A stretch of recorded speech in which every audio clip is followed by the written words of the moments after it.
रात को हमारे गुरुजी बोले सन्यासी बाबा, ऐसे तो वो बोलते नहीं, रात को बोले बेटा भगवती बहुत साक्षात हैं, तुम चिंता मत करो, जहां जहां जाओगे इनका वरद हस्त तुम्हारे साथ रहेगा।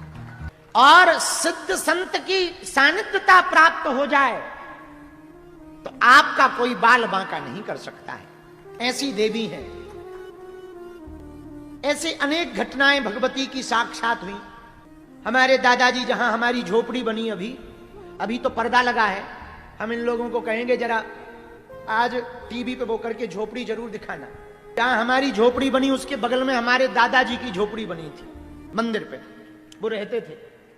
झूला डाला रहता था तो झूले पे दादाजी बैठते थे, धूना रमाए रहते थे। अच्छे महात्मा थे, सीधे साधे महात्मा, बड़ी बड़ी आंखें, मतलब इतने सीधे कि पूछो मतलब, समझ जाओ जिसका चेला इतना सीधा हो, मतलब का मूड बन जाए तो बात करनी, नहीं बने तो गाली बकनी, ऐसे महात्मा। उनकी बड़ी कृपा हम पर। हम आज अमित को बता रहे थे दिन में, अपनी आंखों से देखा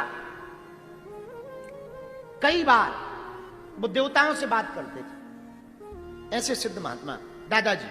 मतलब हम आपको ऐसा नहीं बता रहे कि बातें ही बता रहे, ऐसी देवताओं से बात करते थे कि हमने कहा कि अब आज शक्कर पत्ती नहीं है, चाय की व्यवस्था नहीं है, तो पता है वो क्या कहते थे, जाओ मंदिर में कहे आओ चाय की व्यवस्था कर दो। हम कहा मंदिर दुकान थोड़ी है, अब थे तो बच्चे, मंदिर दुकान, अरे बोले आओ। उनकी बात मानकर हम शंकर जी के मंदिर में जाते थे जहां महादेव बैठे। हे भोले बाबा, वैसे तो हमें भरोसा नहीं है, लेकिन अब हमारे गुरुजी ने कहा, बचपन से ही हम बहुत उल्टे रहे, चंचल रहे, वैसे तो भरोसा नहीं है, पर गुरुजी ने कहा झोपड़ी से कि इनसे कहे आओ ये व्यवस्था कर दें, तो चाय पत्ती बढ़ा गई, व्यवस्था कर देना। और तो ठीक है, 2-2.5 दिन के बजाय कोई ना कोई चेला आ जाए, 100-500 रुपया चढ़ा जाए और दादाजी कहें लो चेला जाओ बिटवा शक्कर पत्ती गांव से ले आओ, देखो व्यवस्था हो गई, शंकर जी ने कर दी।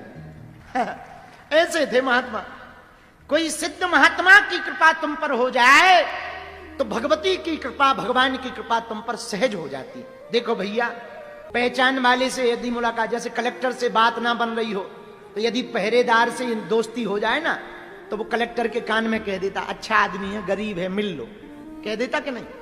और पहरेदार की और भोजन बनाने वाले की बात ज्यादा अधिकारी सुनते हैं, तो जैसे पहरेदार की बात अधिकारी मान लेता है, वैसे ही महात्मा की बात को परमात्मा मान लेता है। और सन्यासी बाबा की तो आहा, उनकी तो प्रत्यक्षता ही है।